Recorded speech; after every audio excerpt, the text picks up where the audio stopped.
April 13-14க்கான current affairs பார்க்கலாம்.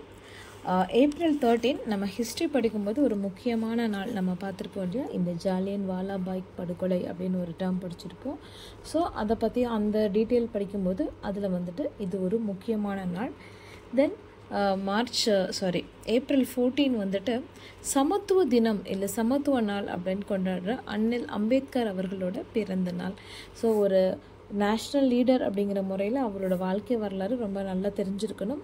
So அவரை பற்றியுமே கேள்வி கேட்குறதுக்கு வாய்ப்பு அதிகம். ஏன்னா நம்ம பாலிட்டின்னு ஒரு சப்ஜெக்டும் படிக்கிறோம் இல்லையா, ஸோ அதையும் நீங்கள் பார்த்து வச்சுக்கோங்க. Adani green energy builds world largest renewable energy park. அதாவது ஒரு ரெனியூவபிள் எனர்ஜி சோர்ஸை வச்சுட்டே வந்துட்டு வேர்ல்டுலேயே ஒரு லார்ஜஸ்ட் ரெனியூவபிள் பார்க் வந்துட்டு கட்டிகிட்ருக்காங்க. இதோட ஃபர்ஸ்ட் ஃபேஸ் ஒர்க் வந்துட்டு டிசம்பர் 2024 முடியும். அப்படின்னு டோட்டலாக இதில் வந்துட்டு எவ்வளவு யூனிட் எடுக்க போகிறாங்க அப்படின்னா 30 GW வந்துட்டு ஜென்ரேட் பண்ண போகிறோம் அப்படின்னு சொல்லியிருக்காங்க.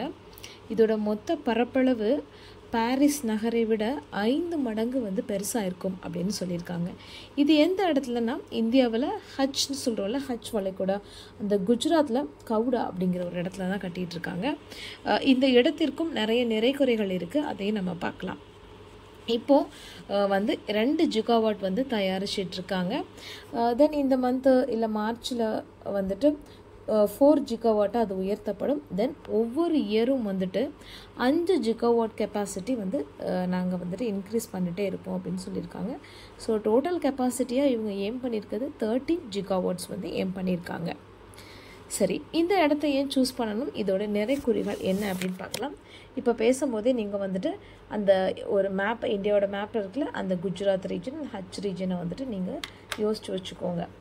ஸோ ஒரு ரெனியூவபிள்ஸ் எனர்ஜி சோர்ஸஸ் அப்படின்னா அதிகமாக என்ன ரெனியூவபிள் எனர்ஜி வந்து இந்தியாவில் ரொம்ப அவைலபிள் என்ன அப்படின்னா சோலார் எனர்ஜி தான் அவைலபிள். ஏன்னா நம்ம வந்துட்டு அந்த பூமத்திய ரேகை அப்படின்னு சொல்லுவோம் இல்லையா, அந்த இடத்துல கொஞ்சம் பக்கத்தில் விழுறதுனால சோலார் எனர்ஜி இருக்குது இல்லையா, அதுதான் நம்மளுக்கு ரொம்ப பிளன்டி ஆஃப் அவைலபிள். ஈவன் தோ ஒரு சின்ன ஒரு விண்டர் சீசன்லாம் வந்தால் கூட சோலார் எனர்ஜி நம்மளுக்கு த்ரூ அவுட் தி இயர் வந்து அவைலபிளாக தான் இருக்குது. ஸோ இங்கே என்னெல்லாம் பார்க்க போகிறாங்கன்னா சோலார் எனர்ஜியும் விண்ட் எனர்ஜியும் தான் மோஸ்ட்லி பார்க்க போகிறாங்க. இங்கே வந்துட்டு ஒரு இவ்வளோ பெரிய இடம் கட்டணும், பாரிஸ் சிட்டியை விட 5 times ஜாஸ்தியாக இருக்குன்னா அப்போ எவ்வளோ பெரிய இடம் தேவைப்படுது அப்படின்னு பாருங்கள். இந்த ரீஜனில் அதிகமாக வந்துட்டு தூந்திரான்னு சொல்லுவோம் இல்லையா, ரொம்ப என்ன சொல்கிறது, நிறைய பயிரெலாம் விளையாத ஒரு தூந்திரம் வந்து இங்கே அதிகமாக இருக்குது. தென் இன்னொன்று பிளண்டி ஆஃப் சோர்ஸஸ் இருக்குது. விண்ட் எனர்ஜிக்கும் வந்துட்டு அந்த விண்ட் ஸ்பீடெல்லாம் கரெக்டாக இருக்குது. தென் சூரியனும் அதோட கதிர்களை 365 நாட்களுமே வந்துட்டு இந்த பரப்பில் விழுத்துட்ருக்குது. ஸோ சோர்ஸஸ் வந்து இங்கே ரொம்ப நல்லாயிருக்கும் அப்படின்னு சொல்லியிருக்காங்க. பட் நெகட்டிவ் என்னெல்லாம் பார்க்கலாம் அப்படின்னு பார்த்தீங்கன்னா, ஸோ இது ரொம்ப பெரிய ரீஜன் இருக்கிறதுனால நம்ம இன்ஃப்ராஸ்ட்ரக்சர்ஸ் வந்து நம்ம தான் புதுசாக பில்ட் பண்ணணும். இது மக்கள் இருக்கிற லொக்கேஷன்லேருந்து கொஞ்சம் தள்ளி இருக்குது. ஸோ பேசிக் நீட்ஸு, அதாவது இண்டஸ்ட்ரிக்கு, இந்த மாதிரி இண்டஸ்ட்ரிக்கு தேவையான பேசிக் நீட்ஸ், ஒரு செல்ஃபோன் டவர், இந்த மாதிரி இல்லை ஒரு டிரான்ஸ்போர்ட், இதெல்லாம் வந்துட்டு அவங்க கான்சன்ட்ரேட் பண்ணணும் அப்படிங்கிற மாதிரி. இன்னொன்று, அந்த ரீஜன் வந்து எளிதில் வந்து ஒரு தாக்குதலுக்கு உட்படும் ரீஜனாக இருக்குது. பாகிஸ்தானோட பார்டரில் இருக்கிறோம். ஸோ மற்ற நாடுகள்லேருந்தும் எளிதில் தாக்கலாம். ஸோ அந்த மாதிரி ஒரு டெரரிஸ்ட் ஆக்டிவிட்டிக்கு வந்துட்டு ரொம்ப வந்து உகந்ததாக இருக்கும் அப்படிங்கிற மாதிரி சொல்லியிருக்காங்க. ஸோ பாதுகாப்புலையும் அதிகம் கவனம் செலுத்தணும் அப்படின்னு சொல்லியிருக்காங்க. ஸோ இந்த இடத்தோட நிறைகுறிகள் பார்த்துட்டோம். க்ரீன் எனர்ஜிக்காக அதானி குரூப்ஸ் வந்துட்டு குஜராத் கட்சில் வந்துட்டு கவுடா அப்படிங்கிற இடத்துல ஒரு மிகப்பெரிய பார்க் வந்து கட்டிகிட்டு இருக்காங்க. Then New Delhi municipal council launched tree ambulance. இது ஒரு சர்வீஸுங்க. ட்ரீ ஆம்புலன்ஸ் ஒரு சர்வீஸ். எப்படி ஆம்புலன்ஸ்லாம் வந்துட்டு உடம்பு சரியில்லாதவங்களுக்கு இம்மீடியட்டாக ஒரு ஹெல்ப் பண்ணி உயிரை காப்பாற்றுறாங்களோ அதே மாதிரி இது ட்ரீ ஆம்புலன்ஸ், சேம் கான்செப்ட் தான். Ensure proper treatment to its area ailing trees, protect and enhance greenery in the New Delhi area. New Delhi ஏரியாவில் வந்துட்டு ஏதாவது ஒரு மரங்கள் வந்து நோய்வாய்ப்பட்டிருந்தாலோ, அதாவது பெஸ்ட்டால் அது இருக்கலாம், இல்லை வந்துட்டு ஏதாவது ஒரு நோய் தாக்குதலுக்கு ஆளாக இருக்கலாம், இல்லை வறட்சி காரணமாக இருக்கலாம், இல்லை ஏதோ ஒரு பார்ட் வந்துட்டு உடஞ்சி இருக்கலாம். இந்த மாதிரி காரணங்களுக்காக வந்துட்டு உள்ள மரங்களை இவங்க காப்பாற்றுறாங்க. இதுதான் அவங்களோட முதல் முயற்சி.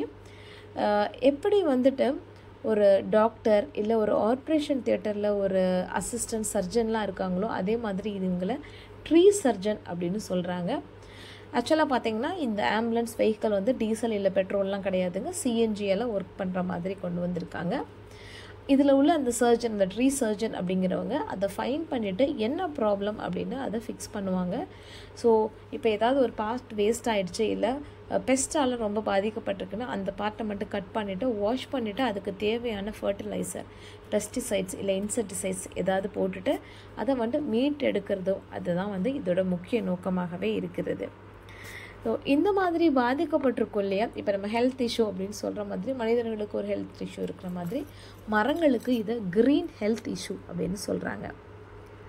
மத்திய பிரதேசத்தில் உலகின் மிகப்பெரிய நீரில் மிதக்கும் ஒரு சூரிய மின் உற்பத்தி நிலையம் கட்டிகிட்டு இருக்காங்க காந்தாவா அப்படிங்கிற ஒரு மாவட்டத்தில். சமீபத்தில் அந்த இடத்துல ஒரு பெருமழை பெய்ந்தது, கனமழை. அதில் இந்த சூரிய தகடுகள்லாம் பாதிக்கப்பட்டது அப்படிங்கிறத நியூஸ். பட் நம்ம வந்து இதை எங்கே கட்டியிருக்காங்க அதெல்லாம் வந்து பார்க்க போகிறோம். உலகின் மிகப்பெரிய நீரில் மிதக்கும் சூரிய மின் உற்பத்தி நிலையம் அப்படின்னு சொல்லிட்டாங்க. நர்மதை நதிக்கரையில் ஓம்காரேஸ்வர் அப்படிங்கிற ஒரு அணை இருக்குங்க. அதில் 600 மெகாவாட் உற்பத்தி திறனில் ஒரு மிதக்கும் சூரிய மின் உற்பத்தி நிலையம் வந்து கட்டிகிட்ருக்காங்க. ஸோ இதில் வந்து நம்ம பார்க்க வேண்டிய விஷயம் என்ன அப்படின்னு பார்த்தீங்கன்னா, மத்திய பிரதேஷ் காந்தாவா மாவட்டம் உலகிலேயே ரொம்ப பெருசு நீரில் மிதக்கிற சோலார் பேனல்ஸ் இதெல்லாமே பார்த்துக்கணும்.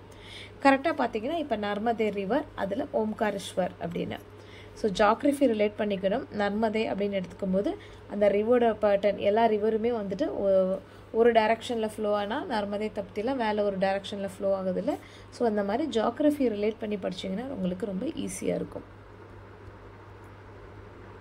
விண்வெளிக்கு சுற்றுலா அமேசான் நிறுவனம் இருக்கு இல்லையா, அதோட அந்த ஃபவுண்டரோட இன்னொரு நிறுவனம் தான் ப்ளூ ஓரின் நிறுவனம். இந்த நிறுவனம் சார்பில் நியூ ஷெப்பர்ட் அப்படின்னு ஒரு சேட்டலைட் வந்துட்டு லான்ச் பண்ணதுக்காக ப்ரிப்பேர் பண்ணிகிட்ருக்காங்க. விண்வெளிக்கு மனிதர்களை சுற்றுலாவாக கொண்டு போகிறாங்க. ஒவ்வொரு முறைக்கும் வந்து 6 நபர், இது வரைக்கும் 6 முறை இந்த சுற்றுலா வந்து முடிஞ்சிருக்கு. இது 7வது சுற்றுலா. இதில் வந்துட்டு முதல் இந்தியராக ஒருத்தர் வந்து ட்ராவல் பண்ண போகிறாரு. அவரோட பேரும் வந்துட்டு இதில் செலக்ட் ஆகிருக்கு. அவர் பேர் ஆந்திராவை சேர்ந்த கோபி தோட்கூரா. இந்தியாவில் 23 லட்சம் ஹெக்டேர் பரப்பு மரங்கள் வந்து அழிக்கப்பட்டுள்ளது அப்படின்னு சொல்லியிருக்காங்க. சர்வதேச வன கண்காணிப்பு வந்து ஒரு ஆய்வு அறிக்கை கொடுத்துருக்காங்க. இந்த நிறுவனம் கொடுத்த ஆய்வு அறிக்கையின்படி 2002லேருந்து 23, ஸோ 20லேருந்து 22 வருஷம் அந்த கேப்பில் வந்துட்டு இந்தியாவில் 4.14 lakhs ஹெக்டேர் முதன்மை காடுகள், ஈரப்பதமுள்ள முதன்மை காடுகள் வந்து அழிக்கப்பட்டிருக்கு அப்படின்னு சொல்லியிருக்காங்க.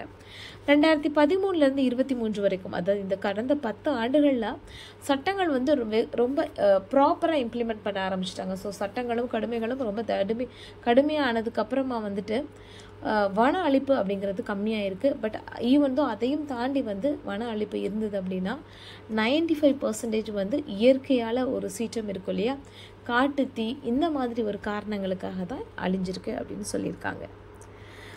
மாநிலங்கள் வரிசையாக வந்துட்டு எந்தெந்த மாநிலங்களில் அதிக அளவு காடுகள் அழிக்கப்பட்டுள்ளது அப்படின்னு பார்க்கும்போது ஃபர்ஸ்ட் அஸ்ஸாம், மிசோரம், அருணாச்சல பிரதேஷ், நாகாலாந்து, மணிப்பூர்.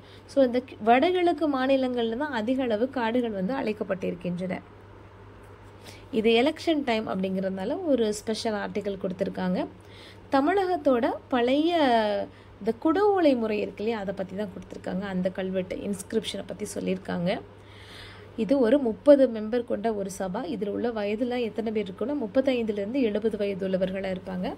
பராந்தக சோழன் அவர்களோட கல்வெட்டு 920 AD அந்த காலத்தை சேர்ந்தது அப்படின்னு சொல்லியிருக்காங்க. தென் இது எந்த ஊரை சார்ந்தது அப்படின்னு தெரிஞ்சிருந்தால் நீங்கள் கமெண்ட் பண்ணுங்கள். உத்திரமேரூர் கல்வெட்டுன்னு எல்லாருக்குமே தெரியும்.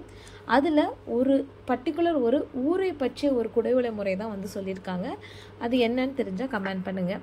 அது போக இன்றைக்கி நியூஸ் பேப்பர் பார்த்திங்கன்னா எல்லா நியூஸ் பேப்பருமே, இது வந்து ஹிந்துவாக இருக்கட்டும், தினமணியாக இருக்கட்டும், தமிழாக இருக்கட்டும், இங்கிலீஷாக இருக்கட்டும், எல்லாத்துலேயுமே வந்துட்டு 2 பெரிய கட்சிகள், ஒரு மாநில கட்சியும் சரி, ஒரு மத்திய ஒரு சென்ட்ரல் ஒரு யூனியனில் உள்ள ஒரு கட்சியும் சரி, அவங்களோட ஆட்சி செய்த சாதனைகள் எல்லாமே போட்டிருக்காங்க. அதில் நிறைய திட்டங்கள் இருக்குது. இப்போது அது ஒரு பேப்பரை பார்க்கும்போது இது அரசியல் நியூஸ் அப்படின்னு சொல்லி டக்குன்னு நம்ம திரும்பியிருப்போம், ஓட்டு கேட்டிருக்காங்க அப்படின்னு சொல்லிட்டு.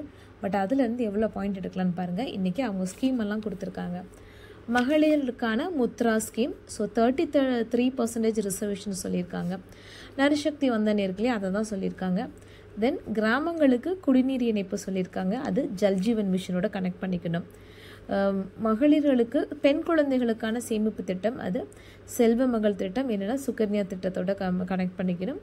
சோஷியல் செல்ஃப் ஹெல்ப் குரூப் பற்றி போட்டிருக்காங்க.